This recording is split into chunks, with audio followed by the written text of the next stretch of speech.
आदरणीय व्यासपीठ, आपण सर्व साहित्यप्रेमी, सातारावरून आलेल्या माझ्या भगिनी आणि सर, जकातवाडी माझं गाव, माझं कवितांचं गाव जकातवाडी, त्या माध्यमातून हा उपक्रम जो मल्हारपेठ या ठिकाणी आयोजित केलेला आहे त्याचे आधारस्तंभ असं थोडक्यात म्हणायला हरकत नाही आमचे पाटे सर.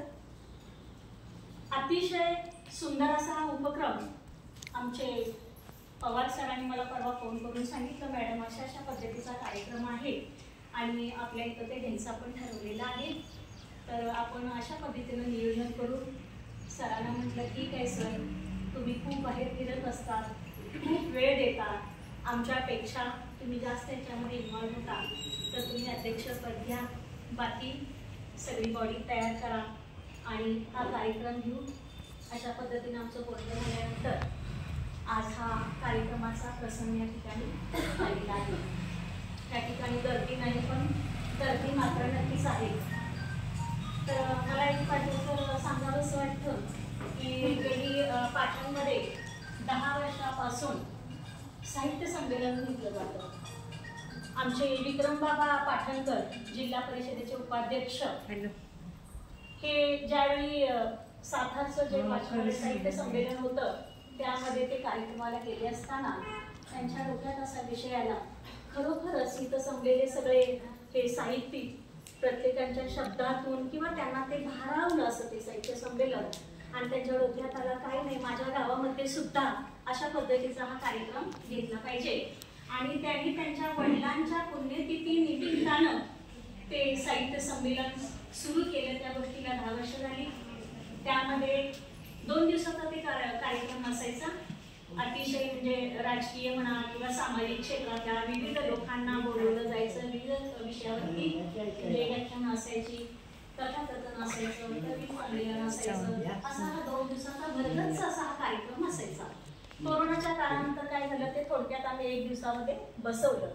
त्यामध्ये काय म्हणजे उत्सुकता असणारे आमचे विजय कदम सर, दादा सावंत, दादा सावंत, कवी बोधे, आमची विद्या मसोनेकर, विद्या शिंदे, दादा पवारांचे चिरंजीव, अतिशय छोटंसं बालक होते, ते बालक मी म्हणायला हरकत नाही, तर ते सुद्धा आमचे सचिव शिंदे, अजून कोण मला वाटते सुतार, कवी सुतार, आमच्या मॅडम आता आमच्या या सूत्रसंचालन करणाऱ्या आमच्या या मॅडम माझगाव म्हणजे पेढ्यावरून येणाऱ्या, आता गेल्या वर्षीच मला वाटतं त्या कार्यक्रमाला नव्हत्या, आता तेवढ्या लांबून त्या कार्यक्रमासाठी यायच्या आणि कवी संमेलन म्हटलं की 5-17 असायचं, सुटायला जवळजवळ 7 वाजायची आणि तिथून मग यांची जाण्यासाठी धावपळ असायची. अशा पद्धतीनं सुंदर पद्धतीनं चुकून कुणाचं नाव राहिलं असेल तर सॉरी बरं का.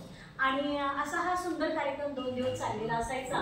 आणि त्याच्यानंतर आता हा जो मान मिळालेला आहे जकातवाडीच्या माध्यमातून मल्हारपेठला मान मिळालेले आहे, आमचे पवार सर खरोखरच फार उत्साही आहे. ते विविध ठिकाणी जातात, संमेलनाला हजर असतात आणि या ठिकाणी स्वतःच्या वाचनालयामध्ये त्यांनी हा कार्यक्रम घडवून आणला. खरोखर त्यांचं कौतुक करावं तेवढं थोडंच आहे. तुमची साथ आहे आणि आज हा कार्यक्रम या ठिकाणी आपण घेतो आहोत. मी तुमचा जास्त काही वेळ घेत नाही, बोलावं तितकं कमी आहेच, पण अजून आपल्याला इथे पुढं बरेचसे कार्यक्रम घ्यायचे आहेत. इंगोले सर आपलंही वाचनालय खूप प्रसिद्ध पूर्वीपासूनचं आहे, तर मी सूचना करतोय असं काही नाही म्हणायचं. माझी मुलगी विद्या तुमच्या सानिध्यात असतेच, माझा फार थोडासा म्हणजे हे होतो, तरी सुद्धा ही कल्पना आयडिया खूप छान आहे. तुम्ही सुद्धा आपल्या वाचनालयामध्ये असं कार्यक्रम घ्यावा असं मला वाटतं. ठीक आहे, तर या ठिकाणी आमचे बरेचसेच कवी आहेत. आज तरी सुरुवात आहे, इथून पुढे जे काही कवी आहेत त्यांच्यापर्यंत आपण पोहोचून हे जितकं कसं मोठं करता येईल तेवढं करायचा आपण प्रयत्न करून आमच्या या सरांच्या ह्याला आपण सहभागी. माझी कविता अतिशय छोटीशी, खूप दिवसाचीच आहे ती कविता, पण मी ह्यावेळी मुद्दाम इथे म्हणून दाखवणार आहे. अर्थपूर्ण असणारी माझी कविता आहे. तर कवितेचं नाव आहे अबोली.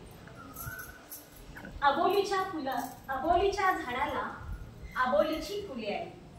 आबोलीच्या झाडाला आबोलीची फुले आली, काही एक न बोलता ती सारी सुकून गेली, काही एक न बोलता ती सारी सुकून गेली.